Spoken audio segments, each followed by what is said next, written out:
Hello everyone. Vita exclusives. That's the topic for today. Why? Because a subscriber by the name of Che Lee, not quite sure I've pronounced that right, asked a question about getting a Vita and whether it was still worth it for Vita exclusive games in particular. Now, this is a very good question, and it is one that does crop up in various forms again and again on my channel.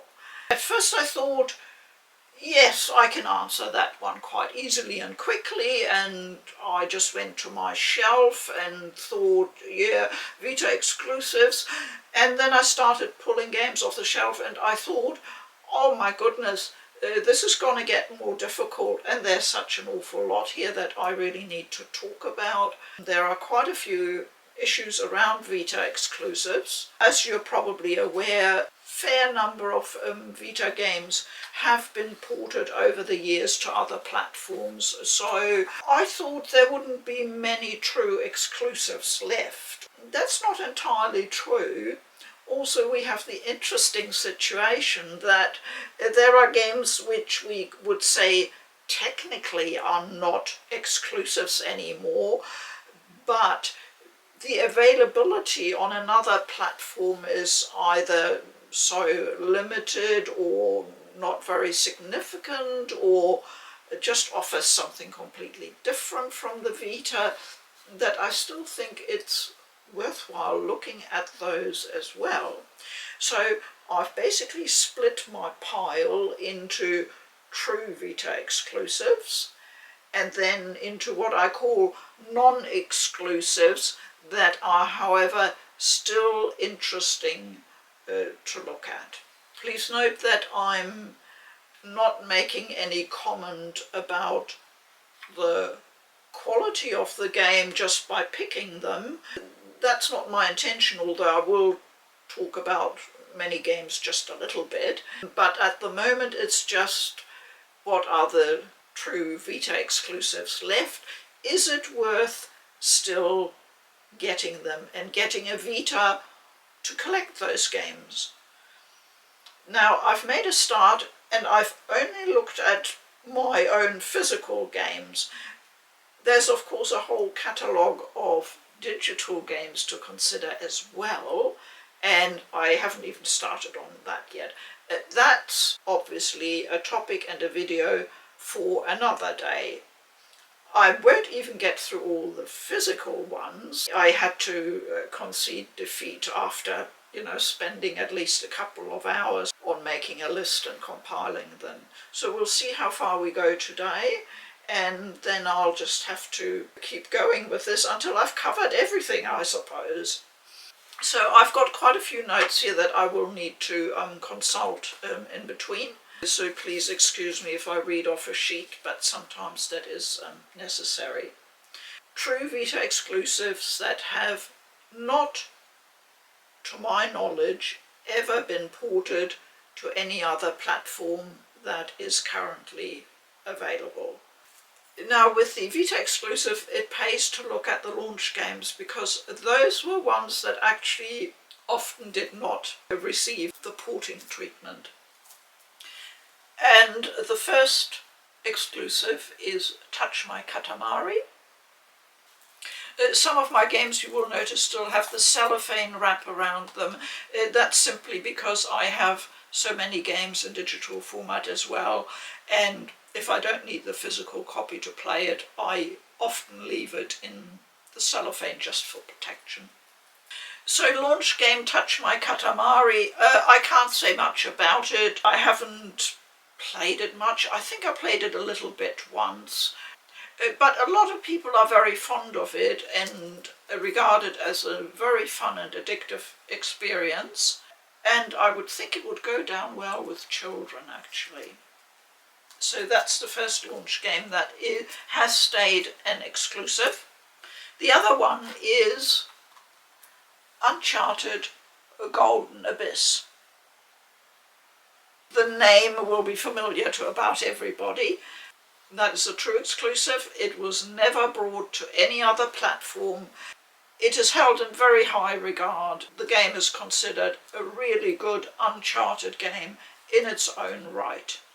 And it is a lot of fun to play and it looks really good. If you're looking at what are the must-get exclusives, then Uncharted Golden Abyss, in my opinion, is a must-get. Now, I've got an interesting one. A Vita exclusive and a very popular one is Soul Sacrifice. The designer was Keiji Inafune. The composer, one of the composers, was Yasunori Mitsuda. This game is really very unusual. It is an action RPG with a lot of quite unique and creative elements. Quite a dark game. Most people will be familiar with this edition, the Soul Sacrifice edition from here in the West. However, there was an updated version made available called Soul Sacrifice Delta, and that only appeared digitally on PSN. We'd almost given up hope that there ever would be a physical copy, but PlayAsia finally made it available. Soul Sacrifice Delta, and an Asian English copy is still available at PlayAsia. I would highly recommend this game in your Vita collection, especially if you're after exclusives. It really is a good game. Right, the next one is called Oreshika Tainted Bloodlines. This, once again, was initially only available digitally in the West, and once again it is only through the efforts of PlayAsia that we received, not so long ago, a physical copy, an Asian English copy. This is one of my favourite games. It just oozes Japanese culture. It's just beautiful. I've been playing it ever since it came out, and I'm still playing it because I just love it so much. So Oreshika Tainted Bloodlines is still available through PlayAsia, or otherwise you'd have to get a digital version. A true exclusive on the Vita and very well worth having, I think. In fact, this is just a little bit of trivia. My PlayStation avatar is taken from the Oreshika game. It's the little Korchin, the weasel girl. That's how much I like the game. Now to something completely different, and that is a somewhat controversial game called Silent Hill Book of Memories.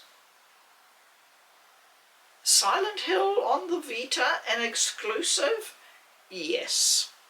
This game has had a lot of adverse reaction, mainly because it's not a usual kind of atmospheric horror game like the main Silent Hill games. This is basically a very dark dungeon crawler with RPG elements. I quite like it. I wouldn't say it's a brilliant game, no, but on the Vita, if you want something, quite different, with a bit of Silent Hill lore in it, but a dungeon crawler, and let's face it, dungeon crawlers just work incredibly well on handhelds. I don't think there's anything terribly wrong with this game. I don't think it deserves the really negative feedback it's been getting. It's perfectly okay. And it is exclusive. You cannot get this on any other platform. Another exclusive is, again, a very, very Japanese game, Dungeon Travelers 2, The Royal Library and the Monster Seal. Now this game was originally a PSP game, and it came out in Japan for the PSP. However, they prepared a Vita port very soon after. The PSP by 2013 was really at the end, so making a Vita game instead, a Vita version, made sense. So soon after the PSP one was released, this came out and was made available in the West. Now this is a very, very good dungeon crawler. It has exceptional combat. It has what some people would call slightly naughty content, in that the monster girl design, you know, what I talked about in my other video. Some people find this sort of thing morally objectionable. If you don't like it, you don't have to play it, you know, it's not illegal or anything. You know, just walk on to the next game. For people who love a really, really good dungeon crawler, love Japanese humour and wacky stories, and are not put off by slightly racy content, let's put it like that, this is a game I would recommend. Right, for me this is one of the prime exclusives on the Vita. A Tales game. A Tales game on the Vita. There have been some for the PSP exclusive to Japan, and we did get a game just on the Vita that is a true Tales game. Tales of Hearts R. And the R is because originally this was developed for the Nintendo DS, yes, that long ago, but for Japan only.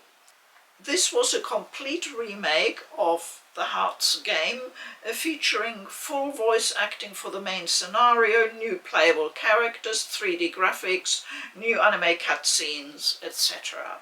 So a complete remake, and it is one of my favourite games on the Vita. I really love it. And I don't know why people talk the game down. They're you know, if you look at reviews and that, they all go, me. And I recently mentioned it on Twitter, and some other people mentioned it, and we started a discussion, and other people came in, and everybody, to my surprise, said, I've got this game, I've played it, or I'm playing it right now, and it's really, really nice, and it's good. You know, it's maybe not a top-notch game, not right up there, but it's a good game, and it's exclusive to the Vita. When do you get a Tales game on a small handheld, you know? And it looks gorgeous, and it plays beautifully. So I won't hear anything negative about Tales of Hearts R. I like the game. If anybody asks me if you love JRPGs, I don't think you can go wrong with this. Now I'm getting into a territory that I don't often enter, and that is shooters. I don't really play them myself, so I can't talk about them with any kind of expertise whatsoever, but I decided to have two of the important ones in my collection because they are Vita exclusives, and why wouldn't I have them in my collection? I may even play them one day, who knows. So the first one is a third-person shooter, and that is Unit 13. From all I've heard over the years, this is considered a perfectly good third-person shooter. Maybe not one of the best games, but putting a shooter onto a handheld, and all those years ago on the Vita, is no mean task. You know, it's very demanding on the hardware running it. So from all I've heard, they've done a decent job. Vita exclusive, Unit 13. Now comes the crown jewel, the first-person shooter, Killzone Mercenary. This is by everybody I've talked to considered the top shooter on the Vita, and it is entirely exclusive. People are still playing this multiplayer online to this day. If you like shooters at all and you have a Vita, you cannot go past this one. Now I have an idea factory game for you. As you probably know from my other videos, I'm quite a fan of Idea Factory. I think they've done a lot of really neat games, and they did a lot for the Vita, especially with their Neptunia franchise, which arrived on the Vita in the Rebirth series, and they did a really good job there. I really like those games, but they aren't exclusive anymore. But this is a game that to this day is exclusive to the Vita. Mei Q, Labyrinth of Death. I have to say, I wouldn't consider this an essential game to have. It's a Japanese dungeon crawler, so technically the genre I love. I can't say that I love this game. It's okay, but I just couldn't warm to it, to the characters, the story. I found it very grind heavy, and although I usually don't mind a bit of grinding, it got a bit on my nerves here. So it is an exclusive, so if you're keen on having exclusives in your collection, then by all means make an effort to get a copy. It shouldn't be too difficult. The developers stated that the game was deliberately designed to be difficult. Now I'm a bit puzzled by that because I haven't found it terrifically difficult. In fact, a lot of it is very straightforward. It only really became difficult because of the necessity of grinding, I'd have to say, and sometimes finding your way around the dungeons could be a bit of a puzzle labyrinth type thing. So I'm not quite sure what that was about, but there is a lot of customization you can do. You can go through the game without using all the features, but if you want to get into it and use all the customizing options, then there's a lot of tweaking and min-maxing and whatnot that you can do. The game involves these girls fighting with what's called guardians, which are sort of like monsters or mechas. The mecha artist was Hidetaka Tenjin, in case the name means anything to you. So I can't say it's a bad game, but it's not a really good game, and it's not one that I'm particularly excited about, so a bit of a lukewarm overall from me, yeah. Now we're coming to a developer who's quite close to my heart because I love many of their games, and that's the Japanese developer Experience. And they first stormed onto the scene with a handheld title called Demon Gaze. I don't know of any port of Demon Gaze. I looked, I thought somebody must have done this, but I can't see one. If you know of anything, you will let me know, please. This is a game that I have played the heck out of. I absolutely adore Demon Gaze. There is a second Demon Gaze game which is available on several platforms, also on the Vita, which is pretty good. I like this one better, but that's just my personal taste because it's extremely wacky in the character department, so that appeals to me. It's an exclusive. It's a really, really wonderful dungeon crawler. It would be on my list of recommends to get if you like JRPGs and dungeon crawlers and don't mind a bit of wacky. Now here's a bit of a blast from the past. The Valhalla Knights games go back quite a long way, and they don't have the best reputation. I tried playing 1 and 2 and I gave up in frustration. I don't think they are well-made games. Sorry, I just don't. But Valhalla Knights 3 is different. I would say this is a pretty decent RPG on a handheld. I don't think it would stand up on a big console, to be honest, but the somewhat grainy graphics, they can get away with that, I suppose, on a handheld. Valhalla Knights 3 came out in the West in October 2013, so it's already a bit long in the tooth, which explains the graphics. There is a slightly better edition of this game called Valhalla Knights Gold, so that is the probably updated edition. People consider it to be the better version, and it came out in 2014, but only in Japan, only in Japanese. So it is exclusive as far as I'm aware, and if you want to have a bit of, you know, traditional RPG running around doing stuff, it's not a bad game. Okay, here comes a big one. Freedom Wars.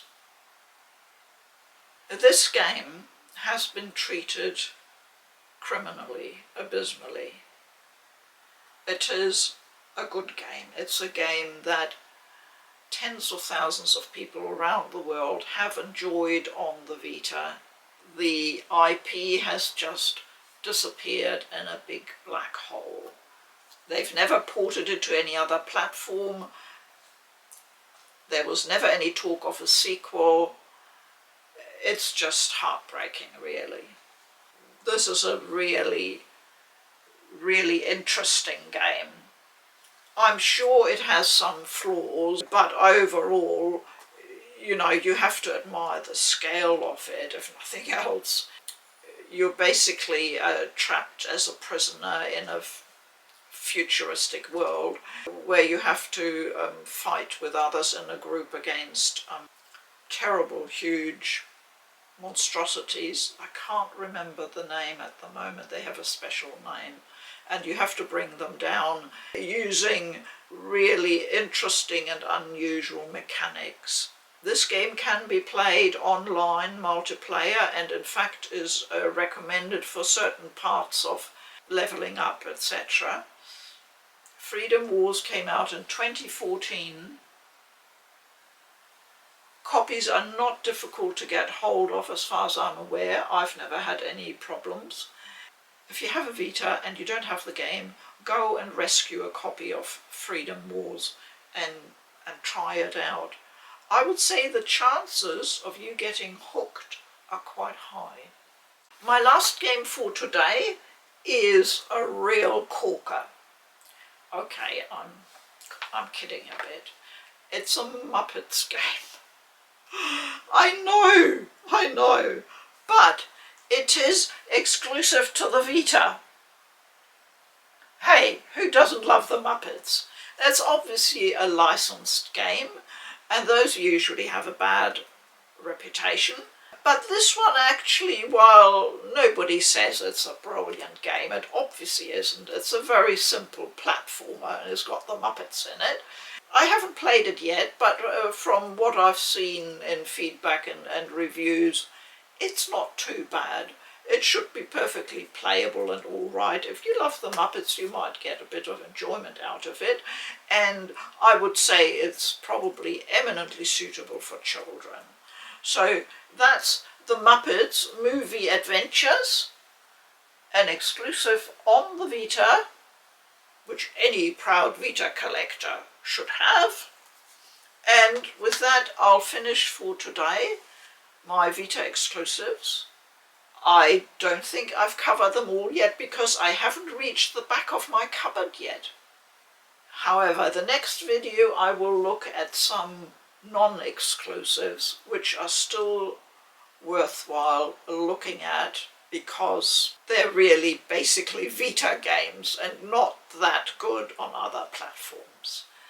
That's sort of the criterion I work on. Worth having because they were originally handheld, and the resolution often doesn't scale that well if it's brought to a bigger screen unless there's a huge remastering effort, which often didn't take place, or the gameplay or content differs somewhat. So there's still a case to be made for having the Vita version. You need to know your version differences. That's what it's all about. So next time we'll have a look at some non-exclusives, and there's some interesting games in there.